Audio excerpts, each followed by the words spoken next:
Welcome. It's indisputable. I'm your host, Rashad. Richey, good to be with you. We have a lot on the agenda today.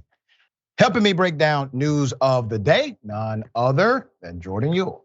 As always, an amazing analyst. Should be fascinating. Top story of the day. Remember yesterday, the male Karen we could not identify who decided to threaten, physically assault, hurl racial slurs? Well, he's been identified. Let me remind you of the video. Here it is. Know who I am? Get out of my town. Get out of my town. You use my name again, you'll end up in a grave. Use my name again, you'll end up in a grave. You and all your friends. Just told you what I just said. Say it again. Turn around. Say it again. I ain't saying You're gonna call me the N-word? I just called you the N-word. Why? Because you act like one. You called him names. I'm gonna call Popo. Yes, please do. It's probably your dad. You're gonna fake phone call. After you call me the N-word, you're gonna make a fake phone You're call. literally in your settings. Yes, I have my phone in my I'm doing hand. anything to you. Don't step on my foot. I'm sorry. That's assault. And that's assault. For calling me the N-word. That's assault. I'm a what? Dare You're a you, nice guy. I dare you. Put up the picture for a mask.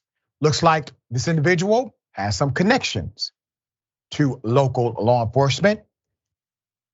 Very interesting update. This particular male, Karen, has been identified as John Shea, the owner of the Cape Cod Bar and Eatery, Trader Ed's, called Million Phillips the N-word, and also called him a monkey after Phillips tried to prevent the bar owner from drinking and driving by calling the police. He also threatened to shoot Phillips in the head. The incident occurred in Massachusetts. This was June 5th. Let me give you the background. Phillips told the Cape Cod Times that he witnessed Mr. Shea drinking and driving while dining at Trader Ed's at 21 Arlington Street.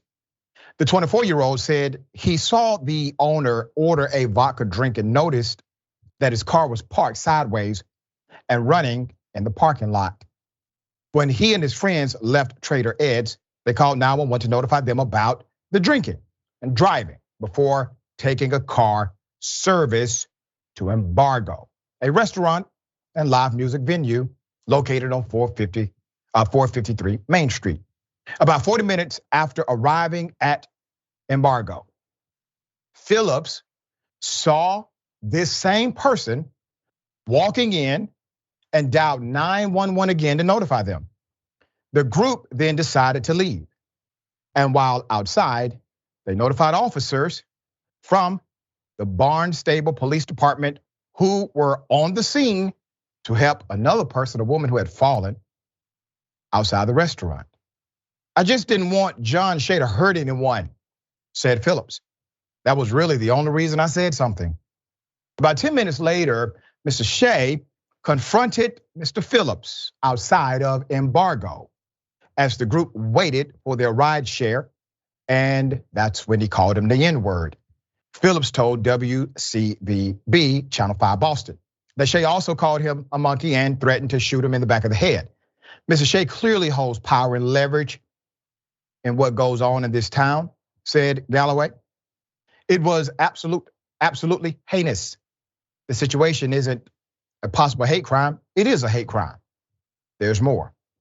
Shea reportedly apologized on Facebook, okay? Saying, and I quote, "This is not my character, and I will apologize to your friend too." He claimed while also accusing Phillips of making disturbing comments about pictures of Shea's daughter displayed inside Trader Ed's. The bar owner also told News Center 5 that there are two sides to every story, but declined to comment further, citing the advice of his lawyer. The Cape and Islands District Attorney's Office is reportedly investigating the incident after the video was shared on social media. Barnstable Police Chief Matthew Sonnabend and Cape and Islands District Attorney Robert Galloway announced today that they are investigating the matter also. widely reported by media, okay? The media outlets and on social media platforms allegedly involving the owner of a local business known as Trader Ed's. Phillips, Mr. Phillips, the victim, said the police did absolutely nothing to protect him from the owner. If the roles had been reversed, he says, I'm positive the outcome would have been different. It was pretty disappointing. All right, let's go down the rabbit hole here. If it had not been for the coverage of this, you get absolutely no investigation. So let's start there. These individuals unanimously agreed that Mr. Shea was dangerous and dangerous enough to where they needed to alert 911, the local authorities. Actually, that is a responsible thing to do according to the police. The police are the ones who encourage individuals. If you see something, say something. If there's a hazard on the roadway, that hazard could harm or kill someone else.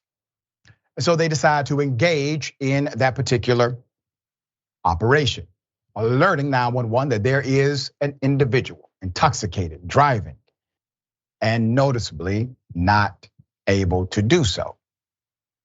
Well, maybe, this is just speculation, maybe 911 or an officer or somebody he knows told him this was happening. It is interesting to me that out of everything that happened, he was never arrested at all. And there's no indication that he caught a ride share or abandoned trying to drive his vehicle. After the incident went viral, after coverage, we covered it yesterday. We didn't even know his name yesterday. All of a sudden, the police are investigating, the DA is investigating, and some other agency is investigating. What will happen with the investigation?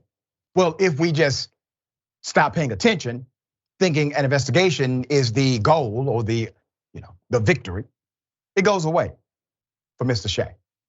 They continue to move on, business as usual kind of stuff. So the reason these things become important in the societal context is because they happen routinely, where one individual is given a particular privilege and another one not. What Mr. Phillips said is striking and strikingly true. If it had been the other way around, the outcome would have been completely different. And why is there an investigation when I clearly see an assault happening on video? Why is there an investigation when clearly we see one man threaten to kill another and his friends? All of these are crimes. All right, Jordan, thoughts? Have you ever been to Cape Cod, for one? I'm curious if you've ever been there. Yes, sir. I'm sure you had the same observation that I did when I went, which was after a day, the only people I had seen were white, and it was just striking. I hadn't seen anything really like that. Yep. So that's not really surprising when you hear about this case, this behavior, and what seems like conversations, or I don't want to say collusion, but some sort of friendly relationship between this guy and the police. In some of the coverage, they said that the guy came out of the bar explicitly looking for this young man who called the police on Shea. Yep. How would he know who did that and where he was from? He specifically said, where's that person from Boston? I don't think that's exactly what he said, but he knew where he was from and that someone did it. When you look at that culture, you could see like how white supremacy and that culture pervades in areas like this, where it is, it is almost a monolithic part of Massachusetts, and people who are not white, do not look like them, don't have the same class privilege, they're not welcome and they're treated like this. Absolutely. If roles were reversed, this would have a much worse and extremely negative outcome. Who knows? Who knows what would happen? So I'm glad that those kids made it out of that situation safely and okay. And I hope there's accountability, but I'm not holding my breath. Yeah, it is interesting because in order for police to share this information with him, that would mean a whole lot of people were involved, from the 911 operator to an officer to probably some level of supervisor getting in touch with Mr. Shea to tell him directly, here's what has happened, here's who they are. That puts individuals who are witnesses to a crime in danger. We will follow this story as it continues.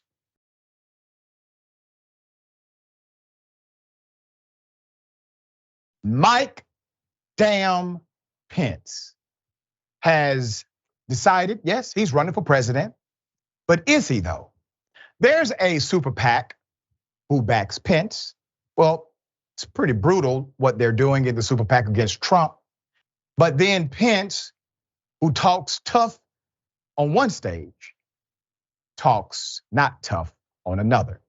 Let's get into it. Here's the commercial.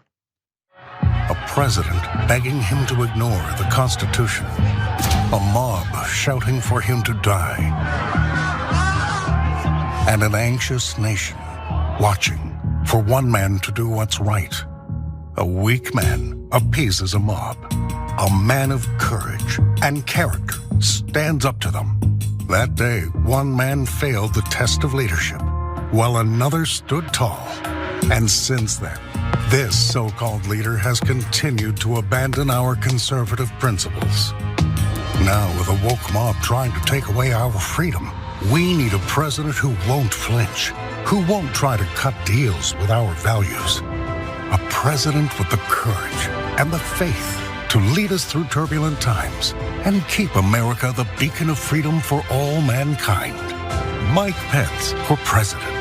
Committed to America PAC is responsible for the content of this advertising. Mike Pence is strong, a patriot, and willing to stand up to those who oppose him. Here it is. But the question is, allegation that an investigation into obstruction, which you clearly did not do, if that is something that investigators see as possible, even enough potentially to indict the former president, do you think that that should go forward? Well, I would hope not. I just want to clarify, what you're saying is that if they believe he committed a crime, they should not go forward with an indictment? You just talked before about committing to the rule of law. Let me be clear that no one's above the law. Okay. But with regard to the unique circumstances here, look, those classified, I had no business having classified documents in my residence, and I took full responsibility for it. President Biden had no business having them in his residence from when he was vice president as well.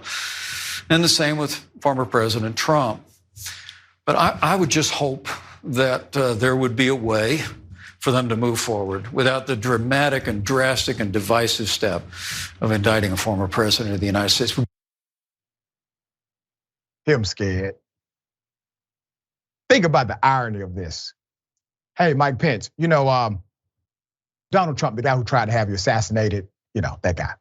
When he is in fact found, criminally liable, or at least by way of a grand jury, should the grand jury actually indict the former president? Instead of answering the question, because Pence wants you to believe he's a man's man.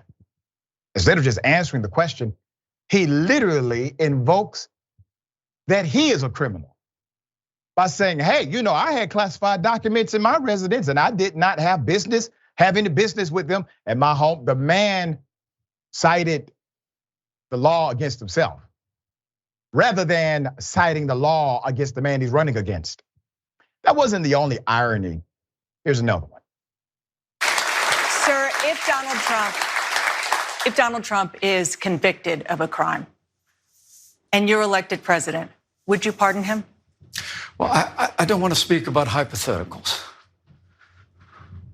I'm not sure I'm going to be elected president of the United States. But I believe we have a fighting chance. I really believe we do. And if you are? And I would hope, again, Dana, you're as persistent as ever. CNN is living up to its reputation. But look, there are real issues the American people are facing. And rather than talking about that. Sir, you can't get through a soft ass interview on CNN. You expect us to believe that when the doors are closed and the individuals you are talking to have, well, let's say about 1 million times more power than the person on that stage with you, that somehow all of a sudden you're going to find your second wind, your strength will come back. But what about this question, since you like policy questions only? Here it is. I want to quickly go back to something you said about expediting the processing of people who engage in mass shootings. A lot of people who are mass shooters, they go in with the intention to die. So how would the threat of execution be a deterrent? Well, I follow these stories just as closely as you do. And of course, our years in the White House, we saw one tragedy after another. And I know we hear that, and we see evidence oftentimes in the aftermath that they went in without regard to whether they would survive. But I just believe in the deterrent of the law. And I believe perhaps if we made it clear, I mean, think about this. The Parkland shooter is going to spend the rest of his life in jail in Florida. And that's not justice. Oh my goodness. Do I even need to say anything about that answer that was not an answer? The man looked terrified on that stage. He looked as if Donald Trump was probably right in front of him. All right, that's your guy. Despite recent media attention, Pence has a little chance to actually pull this off. Serving as vice president has typically been a very reliable stepping stone to the presidency. That's the reason he took the job. But that step is looking shakier for Mike Pence, who jumps into the GOP presidential race in a weaker position than almost any other former VP in modern history. An NBC News poll released in April found just 6% of Republican primary voters are saying that they support Pence, while 46% back Donald Trump. Let me tell you why they're backing Trump. They're backing Trump because Trump appeals to the worst inside of them, and the Republican Party has had the worst among them for a very long time. This gives them freedom to come out. Mike Pence, you may be, a decent guy outside of the context of your backwards ideology, but unfortunately you lack courage. You are afraid, you are scared. And in order to actually defeat somebody in a political contest, you must be willing to run against them. Something that you're still afraid to do. Pence, the man tried to have you assassinated, sir. Either sit your ass down or run for president. Do one or the other. All right, Jordan, you have got to be just like, what the hell on the inside? Thoughts? Yeah, Pence, just like most of the Republican field, remained totally silent until the very last minute of the Trump administration. Every step of the way, when they were ripping families apart at the border and separating kids from their parents, as they were trying to raise taxes on the working class and give a permanent tax cut to corporations, as they were trying to make it easier for oil and gas companies to pollute, as they were chipping away through judicial nominations and Supreme Court appointments at people's fundamental liberties and rights, ultimately resulting in the repeal of Roe versus Wade. Every step of the way, they turned a blind eye as they waged culture war attacks, social attacks, economic attacks, all of these different types of things, harming people. They were quiet. But then once it impacts them directly, their future professional prospects, or in the case of Pence, potentially threatening him specifically, then all of a sudden it's, I took a stand against Trump's behavior. Did you? No. You waited until the last minute when it actually impacted you. Then you tried to spin it into some boldness and bravery and moment of courage in your campaign ads. So they're gonna turn around in this Republican campaign for president, they're gonna turn around and act like they're somehow different than him after years of enabling him. It's totally bogus. And obviously I know a lot of the viewers will see right through it. I would hope a lot of moderate or swing voters do as well. Yeah, and somebody needs to find Dan Quayle. Because according to the narrative, Pence called Dan Quayle and said, listen, Dan, and first of all, I didn't even know Dan Quayle was still alive. He said, listen, Dan, I need to know, can I legally do this? Dan Quayle said in absolute terms, no. And if you do, you will be committing a grave felony. You will end up going to prison, Mike Pence, if you do this. So Mike Pence decided not to. The point is, he tried. He wanted to do it, okay? That's the point.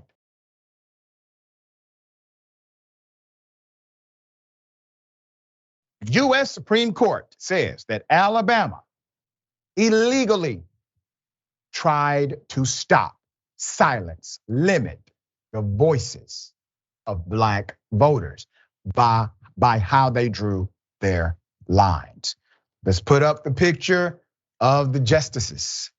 The Supreme Court, in a surprise decision for many, ruled that Alabama diluted the power of Black voters by drawing congressional voting map lines with a single district in which they made up a majority. Chief Justice John Roberts Jr. wrote the majority opinion in the 5-4 ruling. He was joined by Justice Brett Kavanaugh and the court's 3 liberal members. Now, this was really interesting because that combination typically doesn't happen for major legislation or major cases. The case was part of a pitched battle over redistricting playing out across the country. Civil rights leaders say the redistricting process often disadvantages growing minority communities. Republican state officials say the Constitution allows only a limited role for the consideration of race in drawing voting districts. The case started after Alabama's legislature, which is controlled by Republicans, decided to redraw the congressional map to take account of the 2020 census. The state has 7 congressional districts, and its voting age population is about 27% Black. The new map maintained a single district in which Black voters made up a majority.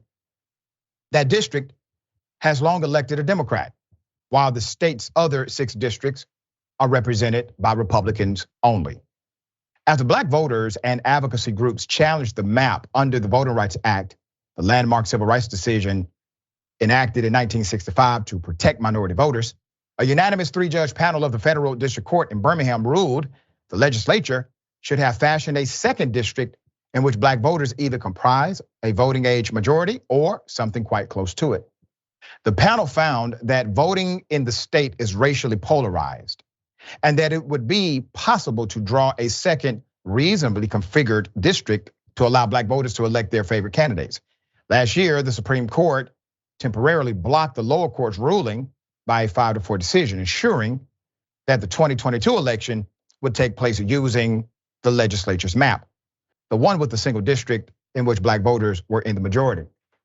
So what has happened? Well, number one, they've basically said, you know, that last election y'all had, it was kind of wrong. It was wrong. But no changes would take place. Moving forward, you're going to have to do better. Now, why is this even a thing? It's a thing because the Supreme Court made it a thing. Remember the Voting Rights Act? Well, before, we had to get what's called pre-clearance. If certain states, Alabama being one of them, wanted to change the electorate law, they had to get pre-clearance from the Department of Justice. That was part of the act. And then the Supreme Court decided to gut it and say, this is no longer a Supreme Court issue. This needs to go back to the United States Congress. And because of that, they eliminated the requirement of pre-clearance. So in order for any justice to be had as it relates to changing of the voting lines, a court filing needs to take place after, typically after they make the lines permanent. And then the legal process starts. Well, by that time, guess what? Damage has been done. All right, Jordan, thoughts here? We're lucky. We're extremely lucky, and I think it shows just how fragile fundamental rights like this, especially voting rights, are when you have this cobbled together majority with Roberts writing the decision, Kavanaugh only agreeing in part. I mean, that's what got us here. But both of them acknowledging like this isn't gonna last forever. I mean, Roberts himself said like this is like we still shouldn't be doing this, but this was just so egregious and so bad, essentially, that like they're not gonna let this map stay in place. But we're not out of the woods yet. Like the states are gonna keep trying to gerrymander these districts until they have complete outsized control in all of these states. And eventually they're going to find some formula that works. And all the conservative justices are going to agree. The 3 liberal justices that we have now are going to be completely outnumbered. And we're just going to be throwing pebbles at bulletproof glass because they have packed the court with right-wing ideologues who don't care about the law, don't care about people's fundamental rights. And they're just going to rewrite history, overturn precedent, and just completely continue gutting the Voting Rights Act. I mean, this is ridiculous. We're still living in this, like, I mean, essentially they want to revert back to a Jim Crow era of voting rights. It's just, or the lack thereof. Yep. It's really sad, and it spells disaster when we have 3 people and there's no clear opportunity in the next year or two where they could even replace one conservative justice. So we better hope that a Democrat remains the president, whoever that is. And also maybe we can change the dynamic of the court. One way to do that, if they really want to put a full faith effort into it, you could try packing the Supreme Court. But who knows if that'll get through the Senate because of Democratic senators. It's just very frustrating right now. Yeah, and all of a sudden, the right now Supreme Court sees the wisdom in the Supreme Court of the 60s that said pre-clearance was required. All right, we got more on the other side. It's indisputable. Stick and stay.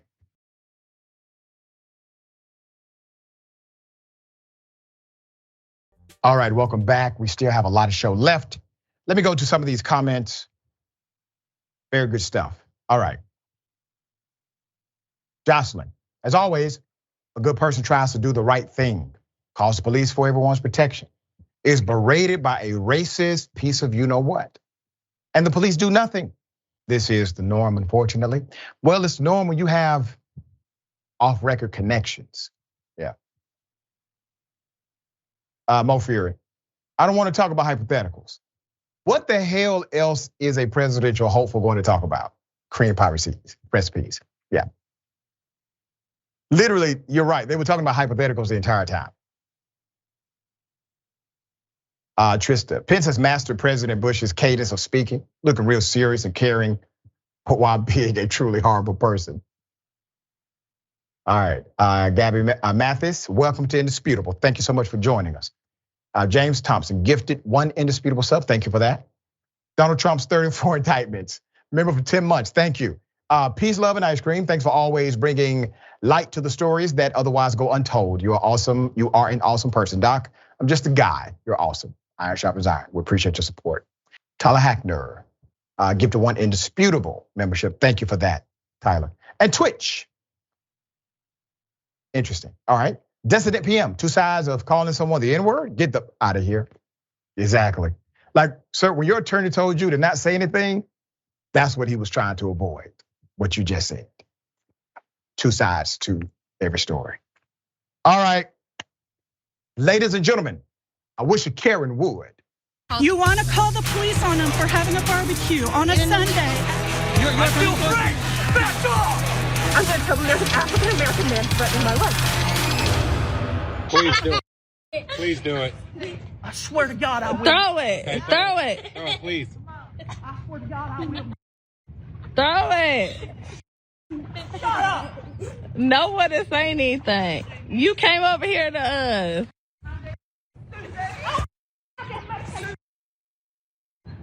Okay, and you're going to Ryan Condon. You come over here, you're going to jail. I don't care. You're going to jail, baby. I don't care. Y'all are instigating. No one is instigating you. No one is instigating you. Funny how we're instigating, but we were sitting here and you came up here to us. I can't wait till y'all are gone. Okay. She said, I can't wait till y'all are gone. All right, let's put it up. Yeah, I'm still trying to understand. You see the move where she's like trying to get inside of the gate. I don't know if the lock mechanism is a complex thing to overcome. But typically at a swimming pool, it's a pretty simple design because children have to open and close the gate. But it seems as if she struggled to do so. Well, I don't know much about this story other than, according to the poster, the incident occurred earlier this week in a place called Spartanburg County, South Carolina. You know, usually when everyone else is laughing and you're the only one who is angry, that's an indication that you are the joke at that moment. Jordan, thoughts? I got such a kick out of her run, her aggressive, determined run around the outside of the fence, just storm the gate and then just can't figure out how to open it. I mean, right. I'm thankful she didn't because she's clearly a lunatic and who knows what she would have done had she gotten inside. And this poor family just wanted to hang out in the sun and enjoy the pool, which is totally their right. And this person just wanted to try to ruin their day out of some weird internal hate issue. So that's the part I got the kick out of. But as you've shown on these clips time and time again, people just need to mind their business. Yeah. And people need to work on themselves. The hate within themselves, whether it's self-hate or hate toward others or both, fix yourself first because you're just gonna end up looking like a loser, just completely ridiculed throughout social media and especially on this show. Yep, because we offer a public service to the community, a chance for reflection, which gives you an opportunity for correction. All right, you're welcome. Okay, hell of a thing. A company accused of being a sex cult. Major indictments have happened. Let's put up the picture full mass. You may have heard of the company. This is going to be an interesting background. Nicole Dayton, founder and former CEO of the cultish sexual wellness company called One Taste, and former head of sales, Rachel Cheritz, has been indicted. They've both been indicted for forced labor charges. We'll get into what those charges are. So Dayton and Rachel, One Taste former head of sales, are accused of pressuring participants into building their lives around the company's insular communities. Some worked for the company, some, and allegedly went unpaid or were pressured into performing sexual activity for One Taste investors and One Taste clients. There's more. So Dayton and Rachel were charged with operating this forced labor conspiracy. So Dayton is the co-founder, co-founded One Taste in 2004, according to the court records. It began as a company wood-paneled San Francisco warehouse where the founder hosted retreats for participants to do what? To experiment sexually and learn from orgasmic meditation, during which a partner methodically stroked a woman's genitals. Now, listen, that may not be your cup of tea, but at this point right there, there's no criminal act, okay? That's just what they do. That's how they get down. They're adults, they can do what they want to do. The criminal act, well, that's coming up. Between 2006 and 2018, both of these individuals intentionally recruited people who had suffered trauma to join One Taste, claiming that the company's teachings could heal sexual trauma, according to the indictment. They allegedly pressured members to incur debt or open lines of credit to attend retreats and other company events, which in 2018 cost up to $60,000 for a yearly membership, according to Bloomberg. Both of these women allegedly assigned participants to share beds and encouraged them to limit contact with those outside of the One Taste community. Both then co-opted One Taste members as employees, promising wages and commissions for work done for the company that ultimately were not paid, prosecutors said. As part of their employment, One Taste members were pressured to engage in sexual acts with One Taste investors, clients, and employees for the company's benefit, according to the indictment. That's called pimping. Those who refused were allegedly harassed and humiliated. So one of the former head of sales, that's Rachel, was arrested on Tuesday morning and is scheduled to appear in federal court. This will be in California on Wednesday. Officials said, and Dayton remained at large on the run as of Tuesday, according to federal prosecutors. Yeah. So let's analyze what's happening here, because the theme or the scheme is very common. As a matter of fact, many evangelists have utilized the same methodology, making people feel as if the only way that they can achieve some level of freedom, mental clarity, is by engaging in these activities that seem, well, uncommon, not normative. But because of the desperation associated with the trauma that they have gone through, individuals are able to take advantage of a good faith person who simply is looking for solutions. This is why it boils my blood when I see stories like this. We have seen it time and time again. While yes, the covering may be different, behind the stage is a similar motive. Opening up lines of credit, engaging in activity to benefit the company or the ministry. And then at the end of the day, individuals are left in a worse position than when they started with that organization. Well, they've been indicted. One is on the run.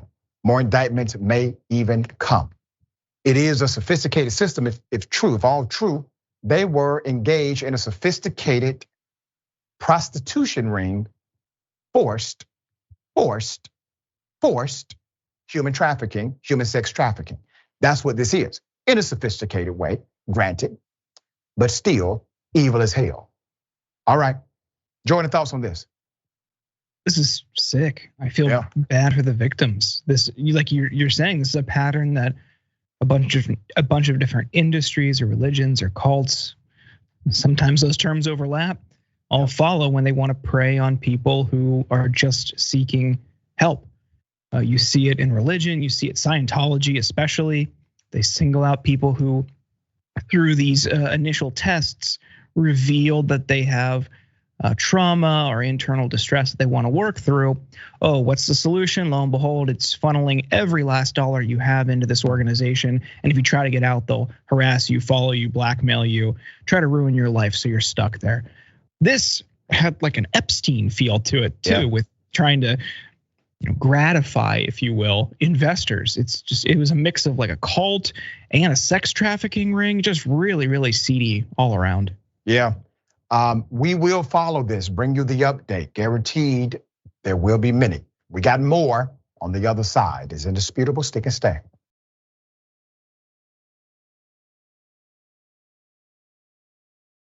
All right, welcome back. A lot of show left. I'm gonna read some of these comments. Archie 15. Karens seem to be attracted to that chlorine. So many pool Karens. That's another point of investigative prowess. We must go down this rabbit hole. There may be something inside of the pool. All right, good point. Okay, C. Michael Henson, thank you, C. Michael. We finally figured out how to stop Karens. Use a pool gate. Honestly, I wanted to see her try to climb that gate. You know what, man, I gotta say, secretly on the inside, you and I on the same page. Okay. We have Jackal Dragon 1991. So many Karens are going to come out. It's summertime. That's right. And hopeful heart and open eyes. This is a cult, pimping the poor. With their financial gain, of course, just sounds like capitalism. Exactly. All right. Yeah, I knew this would happen. Fox News is saying that Tucker Carlson breached his contract Tucker Carlson is saying, no. Fox News breached their contract. Tucker Carlson has a new show. However, it is Twitter-based, caveat probably to the exact wording of the contract. Let's put them up full mass. This is going to be an interesting legal saga. Fox News is accusing Lil Tuk Tuk of breaching his contract on Tuesday. He launched a new 10-minute opinion show on Twitter, exploring various conspiracy theories. According to Axios and Mediaite, lawyers for Fox News sent a letter to Carlson threatening legal action. Regardless, the host promised to be back with much more very soon. He was dumped from Fox in the wake of the devastating legal settlement reached in mid-April with Dominion Voting Systems, which has sued for $1.6 billion, alleging the network knowingly spewed damaging lies about its machinery as it spread false claims that the 2020 presidential election, was stolen from Donald Trump. Fox agreed to fork over $787 million to avoid a potentially humiliating trial. The network announced the following week that Carlson would be leaving, although it did not give an explanation. Now, there are many who speculated that Tucker was fired because of the lawsuit. I completely disagree. Other individuals who are more mainstream in the lawsuit itself are still there. And it was shown by various leaks as well as information made to the public. Well, almost everybody engaged in this malicious activity against Dominion. That's not the reason Tucker was let go. Tucker was still number one on the network, bringing in much money. He was let go because other messages showed his true feelings for Fox News and the management and his own manipulation. So they canned the guy, right? There's more. According to Axios, Carlson accused Fox News, however, of breaching its side of his contract in May, setting his lawyers up to argue that a non-compete provision in the contract was no longer valid. Carlson said he was told his ouster came as part of the settlement with Dominion. Axios and Variety reported. Fox News denied that was the case. That's the one time I actually agree with Fox News. I think Fox News let him go for other reasons. Now, remember, Fox News, according to the complaint, they're the ones who engaged not only in the action, but they covered for executives who did as well, right? The individuals who are noted in the lawsuit in ways that Tucker is not. You look at a lawsuit, Tucker is actually barely mentioned compared to everyone else. He's kind of a side note. So I don't think he was actually fired from Fox News because of his lies. Lying was a requirement to be on Fox News. So he gets to this point, and I know a little bit about these contracts. Learning law has given me some insight.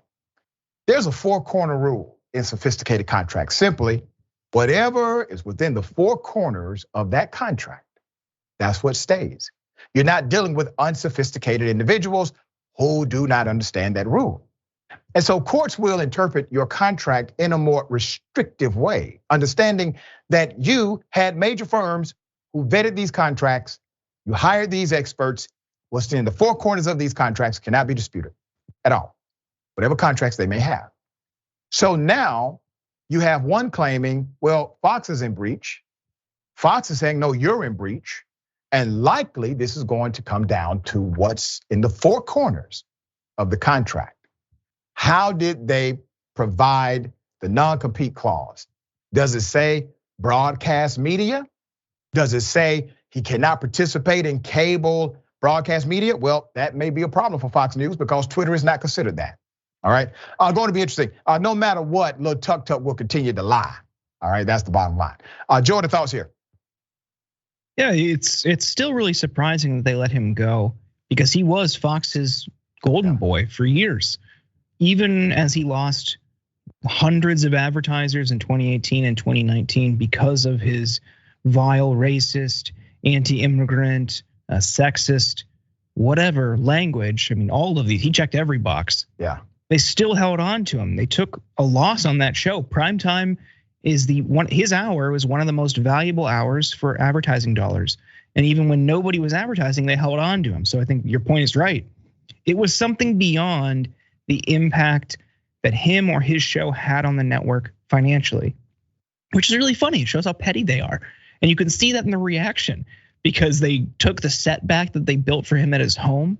They're making his life hell every step of the way in this process. It really does seem like he upset Rupert Murdoch or somebody in Murdoch's inner circle.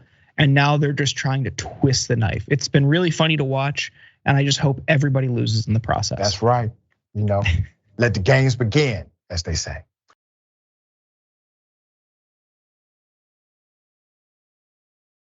One of the saddest stories I've ever heard. Let's put it up full mass. A mother recruits her daughter after killing the daughter's grandmother. Candace Craig, 44 years of age, has been charged with first and second degree murder in connection to the death of 71-year-old Margaret Craig. Her daughter is 19. The 19-year-old, Celia Hardy, has been charged with accessory after the fact because authorities claimed she helped her mother attempt to dispose of the grandmother's remains. So sad. Police claim Candace allegedly murdered her mother on May 23rd, following an altercation, and then had her daughter dispose of the remains, which were reportedly being kept in a blue bin in her bedroom. While police were still working on identifying a motive, according to the press release, police responded to the family home in the 200 block of Hill Road about 1:35 p.m. This was on Friday after an unidentified 911 caller said they had not heard from Margaret Craig and were worried about her welfare. Candace Craig answered the door and allowed officers inside to search the home. When police entered the basement, they recognized the smell of putrefaction and observed blood tissue on the floor where 3 white plastic trash bags were located. The document also revealed that police found a knife on the floor of the basement and recovered a chainsaw, cutting utensils, cleaning materials scattered nearby. They also found blood splattered throughout the basement. Candace Craig is charged with first-degree murder. Her daughter is charged with accessory. A preliminary hearing for Candace is scheduled on July 3rd. She's being held without bond. This is what you call a tragedy, beyond belief, beyond belief. I'm covering this story because number one, I want you to check on folk that you know, okay? Check on them. The reason why there's some level of justice here is because somebody cared enough about the grandmother to not simply knock on the door, but to call 911 and say, I haven't heard from her. Can somebody check on her? This is not like her. Police did check, and they were able to find all of the incriminating evidence necessary to effect an arrest. Also, for young folk, I mentor a lot of young people. If somebody loves you, let me be very clear. If somebody loves you, truly loves you, and they do something horrible, they do something that's irrevocable, and they know they're going down, it's nothing anyone can do to take it back. If they love you, you are the last person they will call. All right, Jordan, thoughts here. This is horrible. Thoughts go out to, surviving family members who are affected by this, and I don't know what would cause somebody to do this, but wish they would have gotten the help that they needed to prevent this from ever happening. It's really tragic. You see disturbing stories like this and you always wonder why, and then we move on. Not that it's going to be a one size fits all approach, but a better investment in mental health services and community resources to get people the help they need well before they even do anything like this is just, again, through this story and other stories that we've talked about and will continue to talk about, they're all just reminders of how people have issues within themselves, within their minds, that go unaddressed for years, and it festers into something like this. And this is how it manifests. We can prevent these if we took better care of each other. We took better care of our society and people within it. One step of that process is a better investment in mental health services. Yeah. All right. We got more on the other side. It's indisputable. Stick and stay.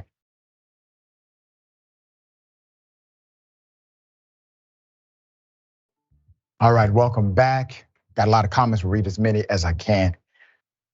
Trump's lady lumps. Can you really be charged with accessory when the disposal job was that shoddy? A chainsaw, really? Yeah. Laurie, TX, talking about Tucker. He doesn't have opinions, just questions he doesn't answer. Yeah.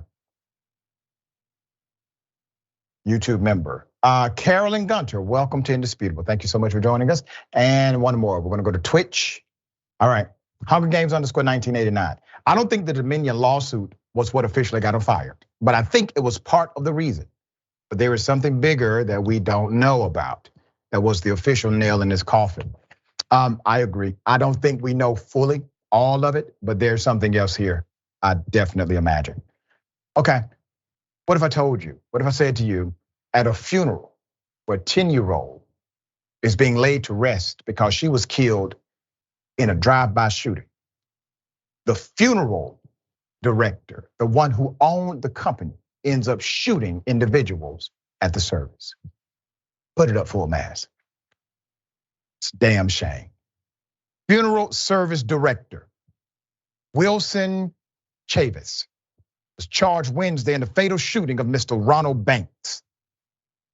The incident took place during the burial of 10-year-old Ariana Davis, who died on Mother's Day during a drive-by shooting in DC. That's according to the Prince George's County Police Department's homicide unit. The suspect, the funeral service director, shot 2 people at the cemetery, killing one of them. What would cause someone to do this? There's a background. This background does not create any level of comfort for what happened, nor justification. It makes you even more upset. Wilson Chavis, 48, owner of the Compassion and Serenity Funeral Home, allegedly killed Mr. Ronald Banks, who was 30, who served as a pallbearer at the funeral. As a result of the long-standing business dispute with Freeman Funeral Services, a woman who was Ariana's cousin suffered a leg wound in the shooting.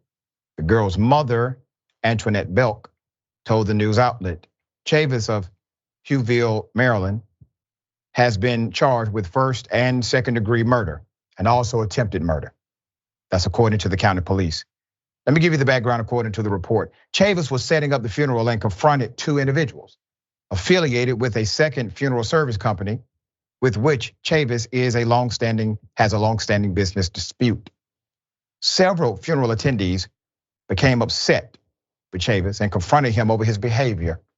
Preliminary investigation showed that following the dispute, Chavis took out a firearm and shot 2 people and then fled the scene. Several minutes later, an officer with Morningside Police Department observed Chavis and conducted a traffic stop. He was taken into custody without incident. There's a tradition. There's a tradition in our community. And when I say our community, I'm talking about the Black community. I have been to funerals of known gang members who were dead.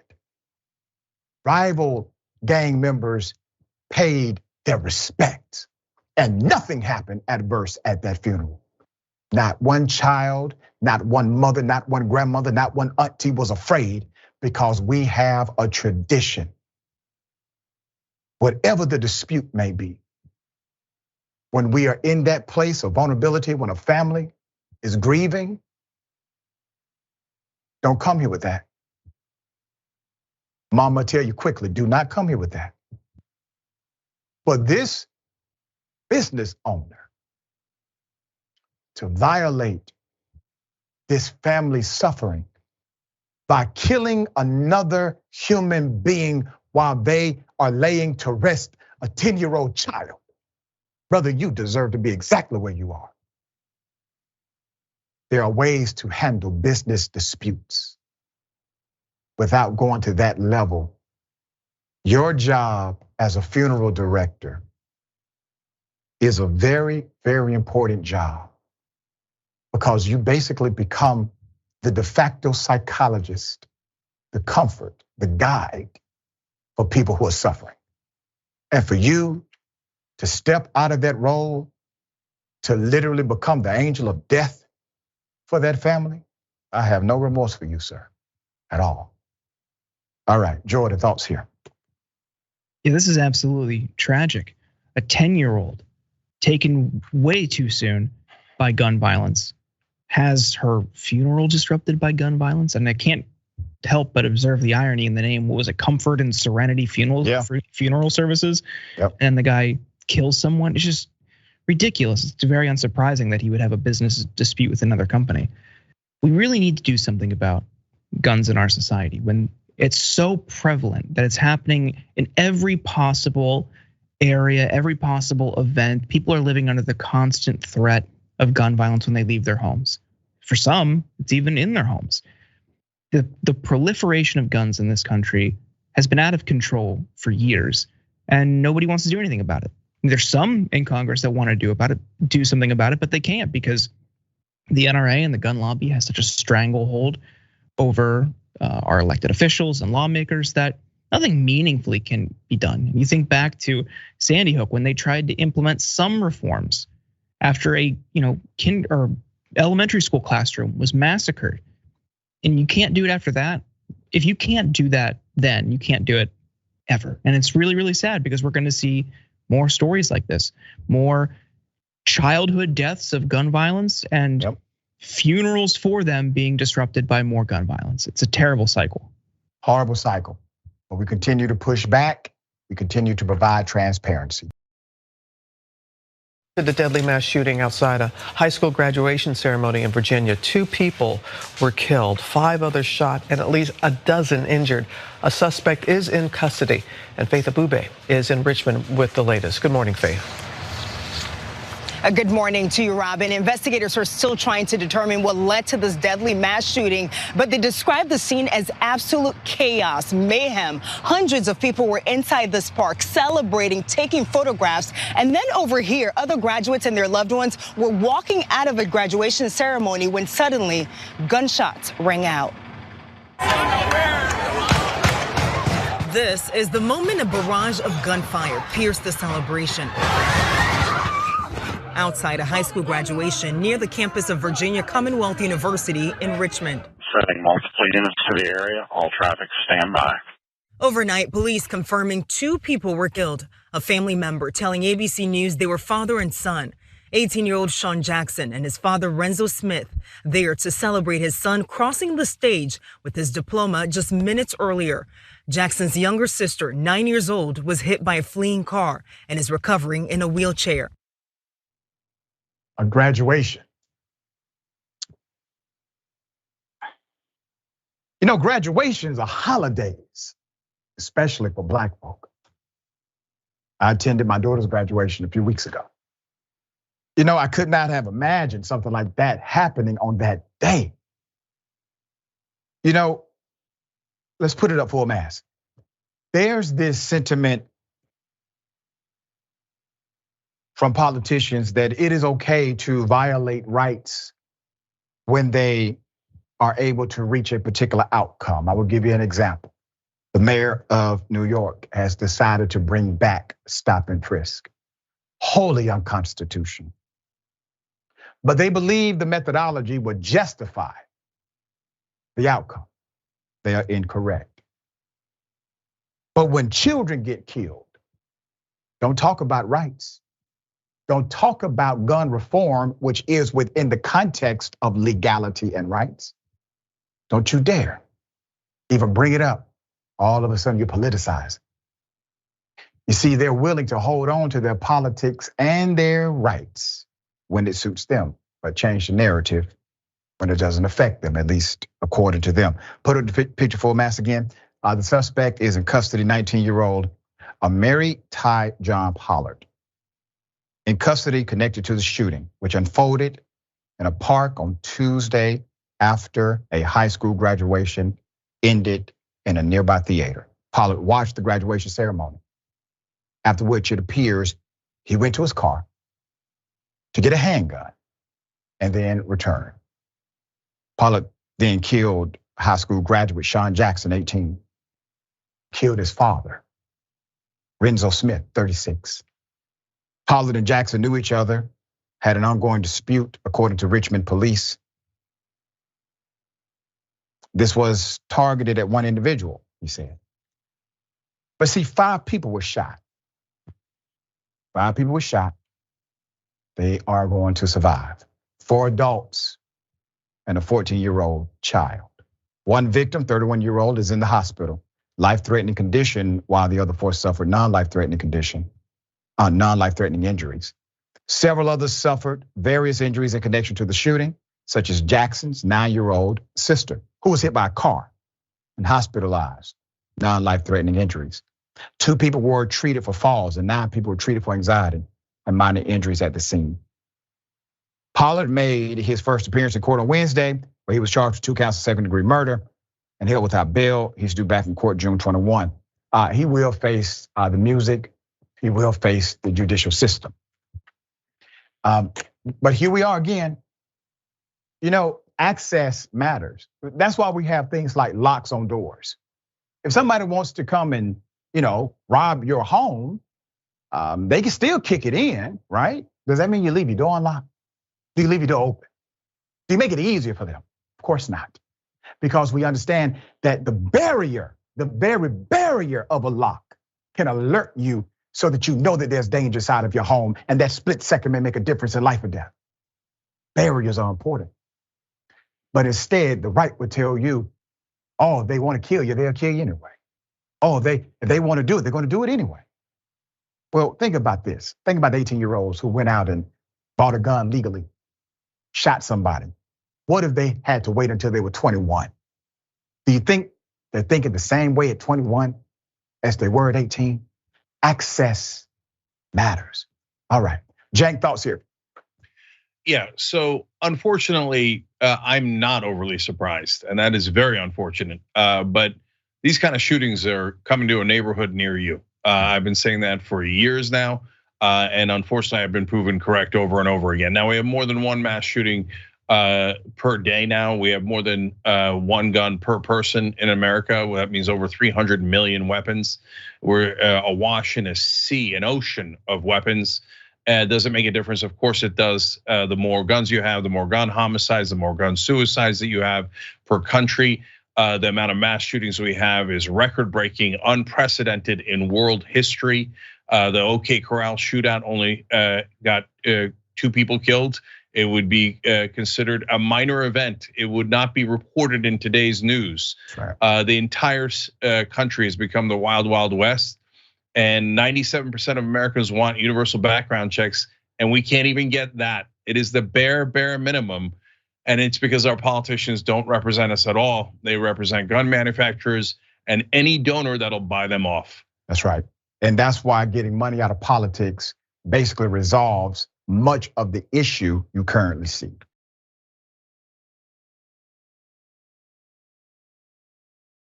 The police, well, he gets hired. He's fired in 2 days because he's racist, could not contain himself.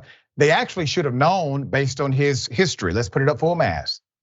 Hell of a thing, okay?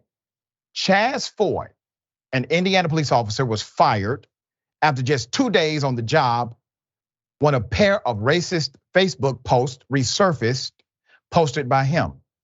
Marion Police Chief Angela Haley found them so offensive that she immediately terminated the cop.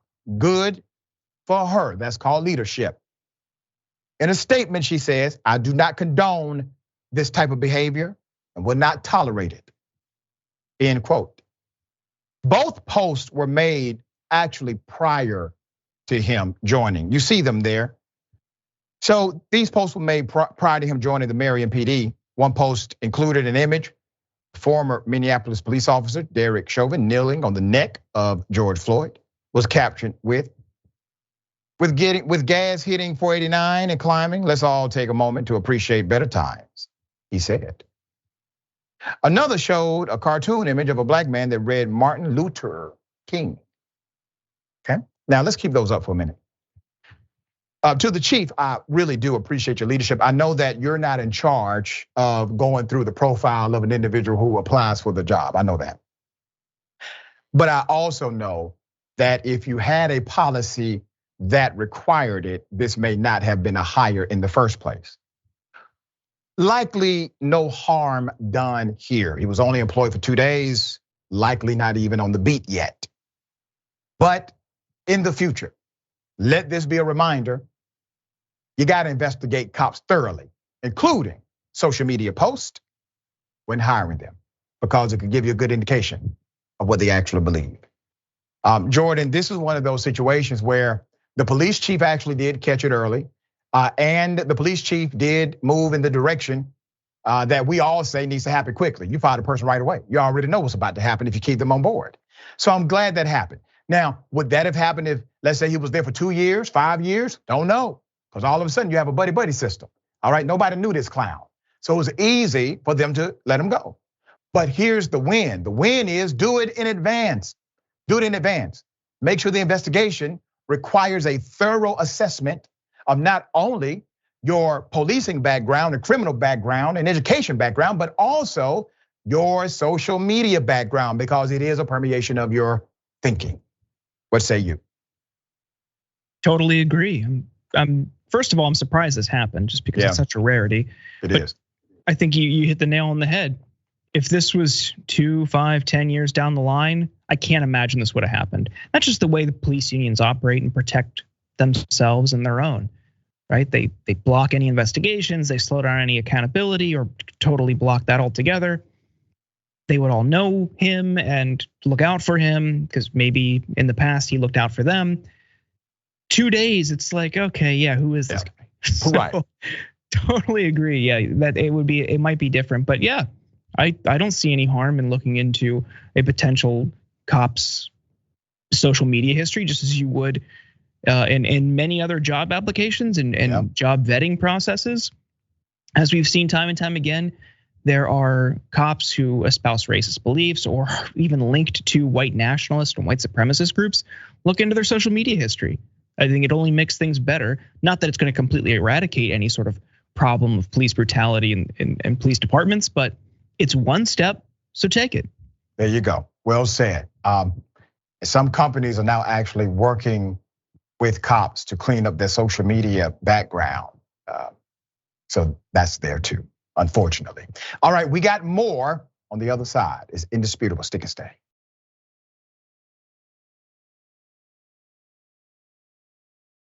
A hero bus driver saved children from a burning bus while being pregnant. This is an amazing story. Let's go to the footage. This gives.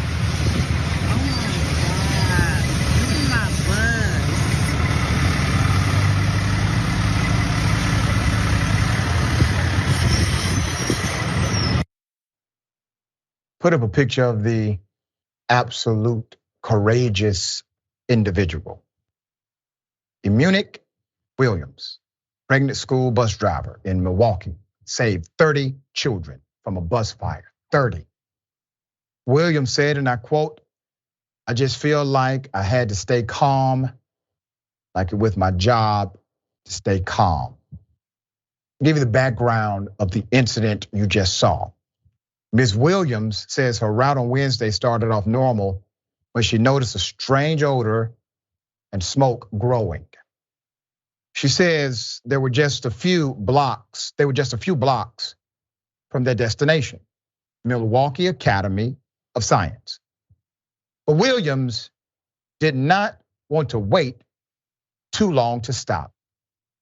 She said she tried to use her radio to call dispatch. Williams said, I couldn't barely get what I was trying to say out because of the smoke. It was hitting me in my face, in my eyes. So I was just like, okay, forget the radio. Just get the kids off the bus. I think that's when it was like my mommy instincts kicked in really fast. And I was like, okay, come on, mom, let's do it. Let's get off the bus, Williams said. Williams suffered smoke inhalation, but is doing fine. She trained for emergencies on the job, but never thought she would need to put that practice into action. Put her up again, put up the picture, because I need everyone to understand she abandoned her self-preservation instinct because that programming was overridden by her instinct to save 30 children. Now bring this to your attention because we have seen police officers in similar situations where maybe one or two individuals were at risk. And those officers cited policy as to why they did not save those individuals who were at risk. I'm not saying you're mandated to do so, officer, would be a good thing to do, but I am saying you are no hero. You are no hero. You are no hero. She is. See, heroes are not defined by simply what they get paid to do. Heroes are defined when they step up and do something that nobody could compensate for. And that's what she did. There's not enough money on the planet Earth to repay this bus driver for saving 30 children. Now, I want to say this. If anybody knows this bus driver, please have her contact me. I would like to bless her with something special, okay? Thank you, madam, for saving all of those children and the countless families that you have now, you have given them hope. Because if their babies were gone, their souls, well, as a parent, I know this, my soul would diminish. Thank you for what you did. All right, Jordan, thoughts? Yeah, this shows the role of public servants and the way they help make our society and our system better. And to your cop point, think about Uvalde just a year ago. We saw footage of cops waiting in the hallways, getting hand sanitizer. They were outside attacking parents who were upset, who just wanted to know about the safety of their children. And they waited like an hour and a half, almost 2 hours before they even confronted the shooter as kids were getting killed. Yeah. So it's a perfect juxtaposition. Just wearing a badge, having a uniform, having a gun, being in this role doesn't make you a hero. It's what you do. And this woman, without hesitation, saved 30 lives. And you look at, again, the cops in Uvalde who hid and cowered in fear. They're no heroes, they're cowards. That's right. And even to that point you just made, we have footage of mothers running inside of their school, literally saving children, while the cops were threatening to arrest them if they did. They abandoned, once again, the instinct of self-preservation and became heroes. Dear brother, always a pleasure having you on the program. Tell people how they can follow you, check out your great work. Thanks for having me. Always a pleasure to join you. You can find me on Twitter at Jordan Uhl, and my podcast, The Insurgents, is available on all podcast platforms. Thank you, my friend. Until next time. Thank you. All right. Remember, take care of yourself, take care of each other, take care of the planet. Remember, the truth is always indisputable.